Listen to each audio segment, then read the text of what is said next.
আসসালামু আলাইকুম।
আজকে আমরা যারা এখানে এত মানুষ এত ভক্ত আসেন, আমরা গান শুনছি, এই মানুষের মধ্যে ভক্তদের মধ্যে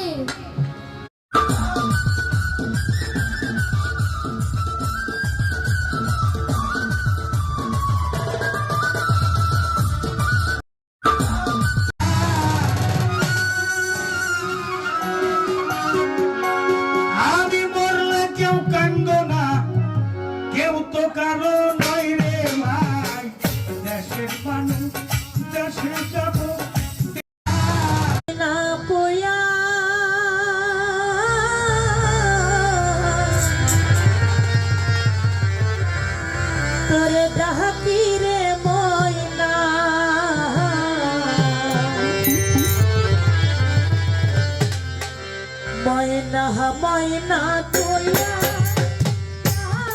তোরে ডাকি রে ময়না ওরে ময়না লাগিবা চা গিরিয়া রে ওহর ময়না লাগিবা চা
মনে চাইলে ভালো বাসা দিশিরে সালাল চান বান্ধব আমায় মনে চাইলে ভালো বাসা দি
কুলমান দিয়ে স্বার্থ বলিদান পরিহরি কুলমান দিয়ে স্বার্থ বলিদান পুরো উপকারে প্রাণ পর উপকারে প্রাণ উৎসর্গ করিতে হয় সাধু হওয়া সামান্য তো নয় নয় সাধু হওয়া সামান্য তো এই ছোট কথা গানের কথা কি পরিহরি কুলমান দিয়ে স্বার্থ বলিদান পর উপকারে প্রাণ উৎসর্গ করিতে হয় অন্যের উপকারের জন্য প্রয়োজনে নিজের প্রাণ বিসর্জন দিতে হবে এইটা সাধু এইটা গুরু কথা শোনেন নাট্যাচার্য গিরিশ ঘোষ বাড়ি কলকাতা বাজায় না ছোট বাজাবে ভক্ত হইল ঠাকুর রামকৃষ্ণের সেই গিরিশ ঘোষ নাট্য ব্যক্তিত্ব যারা ভারতবর্ষে এমন কোন মানুষ নাই গিরিশ ঘোষের নাম জানে না সেই গিরিশ ঘোষ 24 ঘন্টার মধ্যে 18 ঘন্টায় সে মদ্যপান করত ঠাকুর রামকৃষ্ণ চিন্তা করলেন যে গিরিশ ঘোষের মতো একটা মানুষ যে পরিমাণ মদ্যপান করে প্রতিভাটা এক সময় ধ্বংস হয়ে যাবে আমি দেখি তারে রক্ষা করতে পারি কিনা এই বেলাটা বাজায় না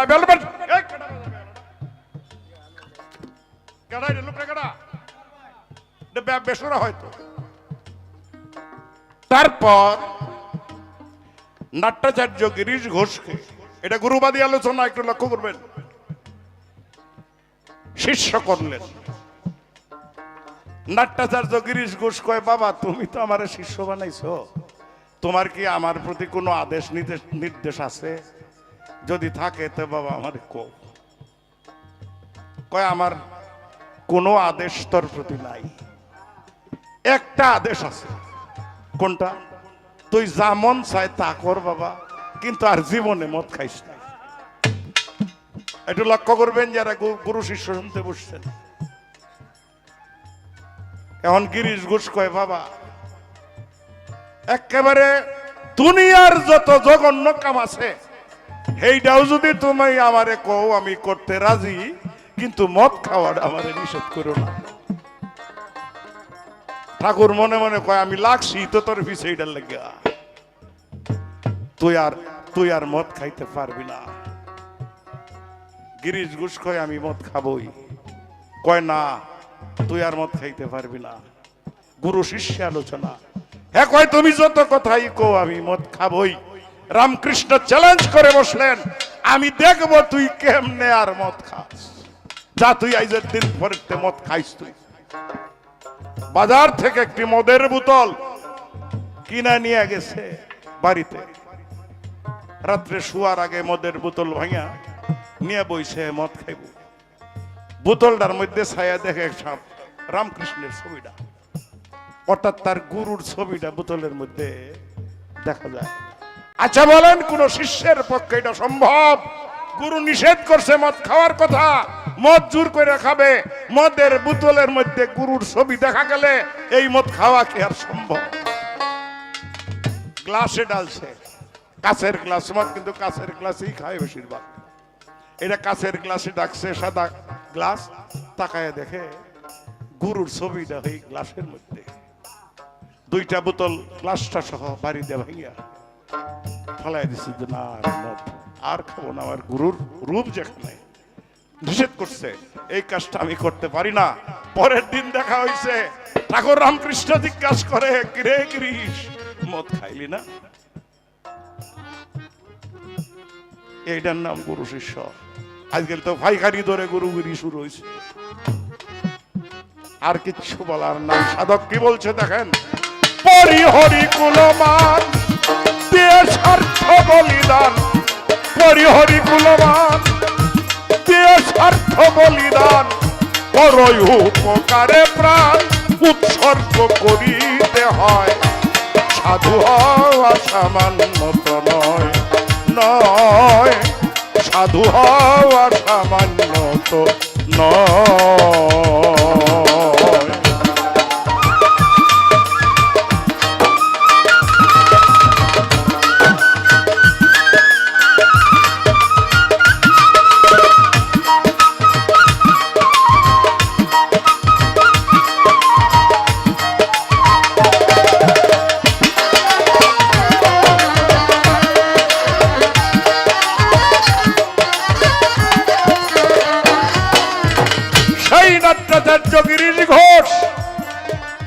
ক্যান্সারে আক্রান্ত হলেন, ক্যান্সারে আক্রান্ত হলেন। ঠাকুর রামকৃষ্ণ কয়, গুরু কয়, গিরিশ রে তুই ক্যান্সারে মরবি না, তুই সুস্থ হইবি, ক্যান্সার আমার হবে। ঠাকুর রামকৃষ্ণ ক্যান্সার হয়ে দেহ ত্যাগ করেছিলেন। এত সহজ গুরুগিরি, এত সহজ গুরুগিরি। স্বার্থ শূন্য সরলতা, ভেদাভেদ নাহি যথা।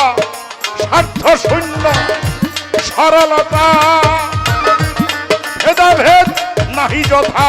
মনোমোহন বলে কথা, সাধুতার পরিচয়। সাধু হওয়া সামান্য তো নয়, নয়। সাধু হওয়া সামান্য তো নয়।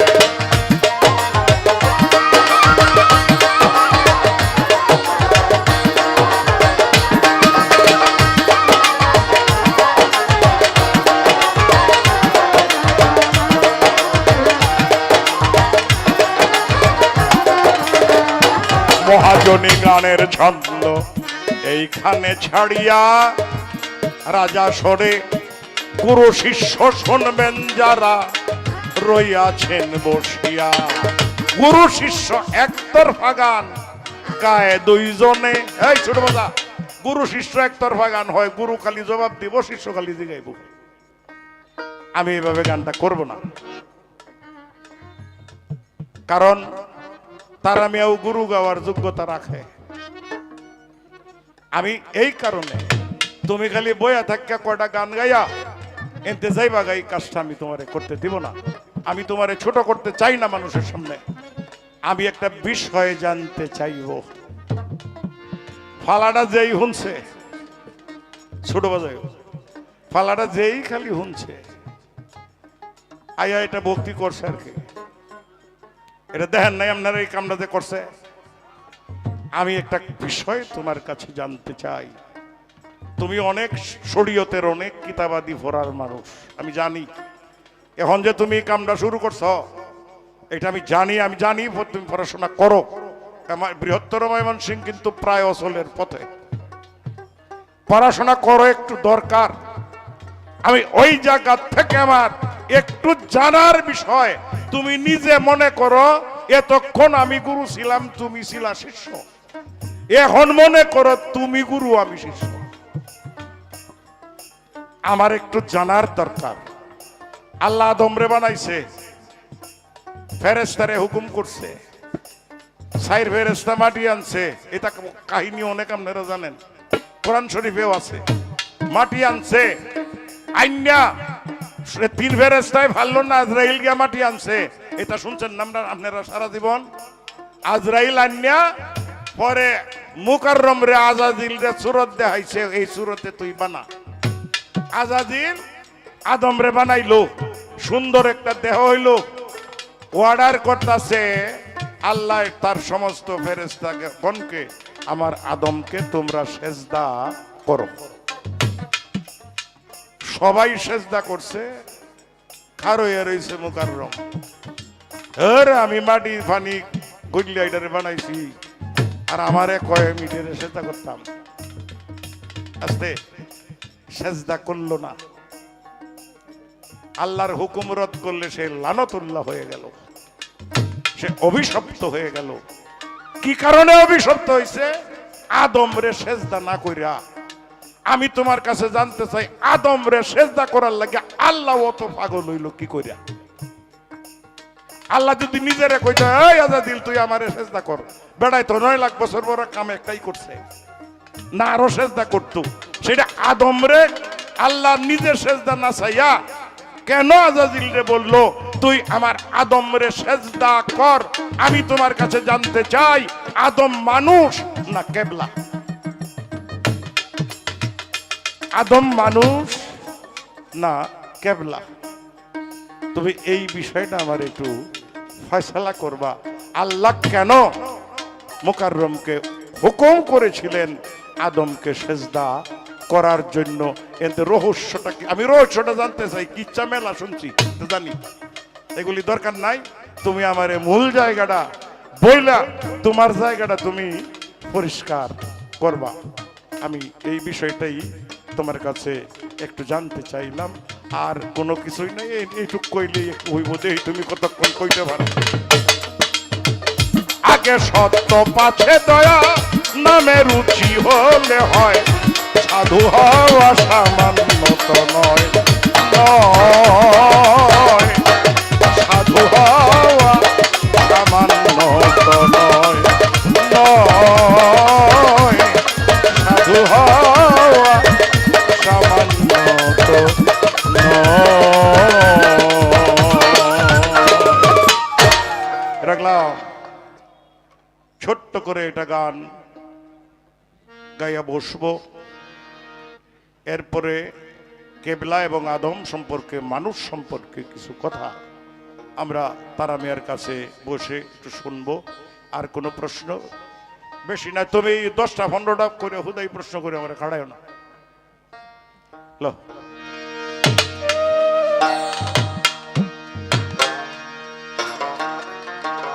আধার মুকামের মাঝে জ্বলছে একটা রূপের বাতি, এ বড় আজব কুদরতি।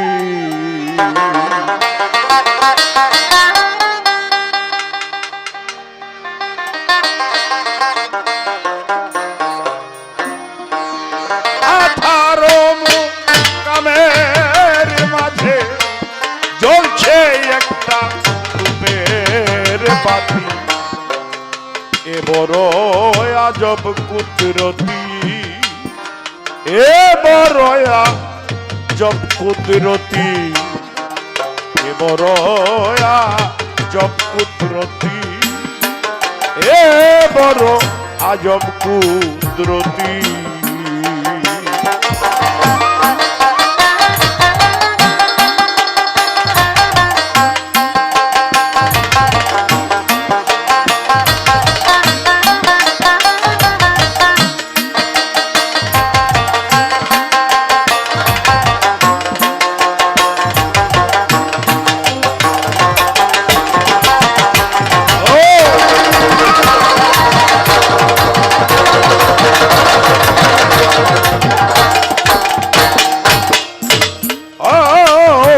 জানে কুদরতি খেলা, জলের মধ্যে অগ্নি জ্বলা, কে জানে কুদরতি খেলা, জলের মধ্যে অগ্নি জ্বলা, জানতে হয় তা খুব নিরালা,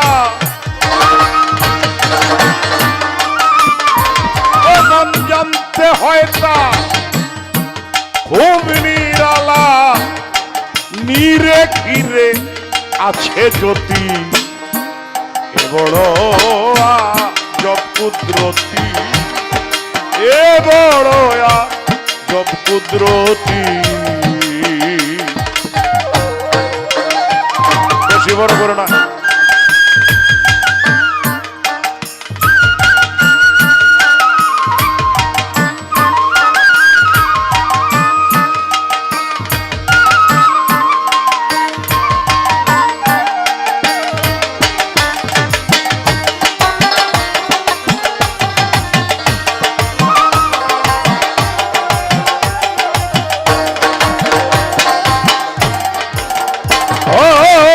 থাকতে বাতি উজ্জ্বলাময়, দেখ না যার বাসনার হৃদয়,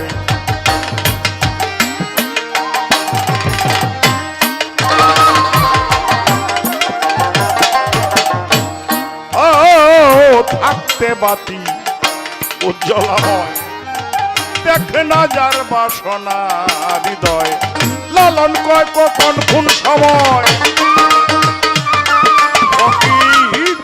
লালন কয় কখন কোন সময় তো অন্ধকার হবে বসতি, এ বড় আজব কুদরতি, এ বড় আজব কুদরতি।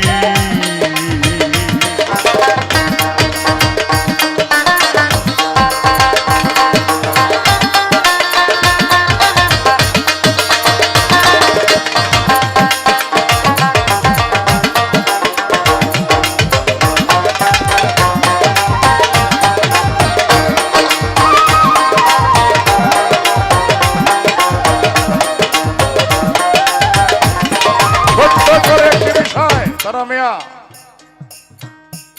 গুরু ধরবে কেন?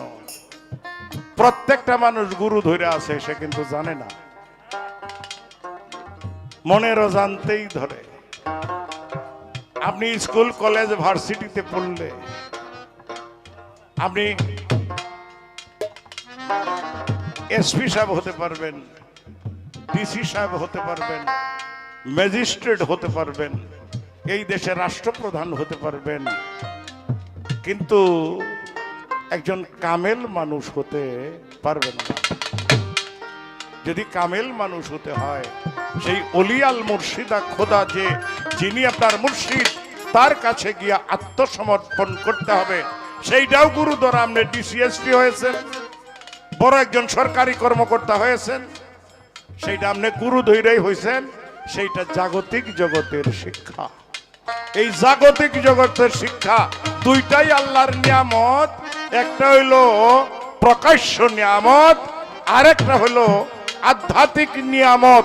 সেই নিয়ামত আধ্যাত্মিকটা যদি আপনি পাইতে হয়, গুরু আপনার প্রয়োজন আছে। গুরু ছাড়া সেটা পাবেন না। চুনিমুনি লাল জহরে এই বাতি রেখেছে ঘিরে,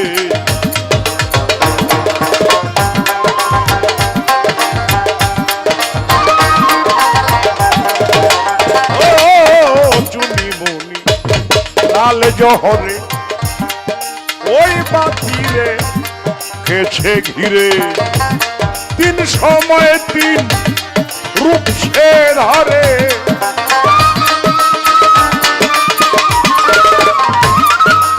সময় তিন রূপ সে ধরে, যে জানে সে মহারথী বড়।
ধার খুলে দাও দয়া দাকে তোমার জয় হয়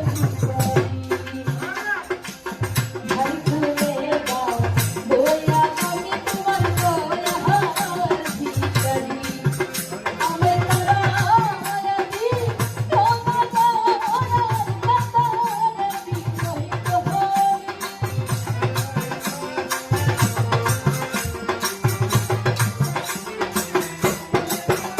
আমার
আমার আল্লাহ রাসূলের গুণগান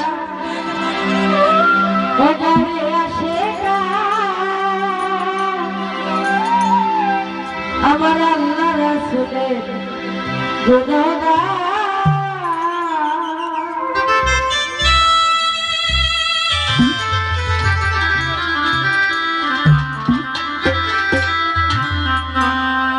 হাজার দরুদ